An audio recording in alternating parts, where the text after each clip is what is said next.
मोजलं piece मोजलं. नमस्कार काकी. हा बोला. बांगडे नीट करताना आपण त्यातलं काय काय काढायचं असतं? डोकं काढायचं हा. आणि त्यातले आतली घाण काढायची. आणि चिरा मारायच्या. हा आणि चिरा मारायची. सवय झाली रोजचं आहे ना ते, रोजचं आहे. म्हणून ते काढायचं. बाकी काय नाही. आणि हे बाहेरचं खवले ते हे काढून टाकायचं. हे घट्ट असतं ना. खूप सगळ्यात सोपा मासा कोणता आहे नीट करण्यासाठी? सुरमई. सुरमई. आणि अवघड?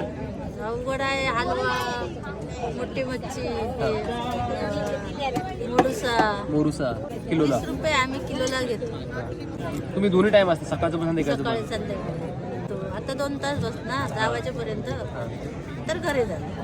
घरचा संध्याकाळी उद्योग. 5ला येणार, संध्याकाळी 8 वाजेपर्यंत भेटलं असं. म्हणजे एवढी कॉम्पिटिशन आहे भेटलं म्हणजे भेटत नाही कधी कधी. कधी कधी काहीच नसतं ना. शनिवार रविवारच फक्त असतं.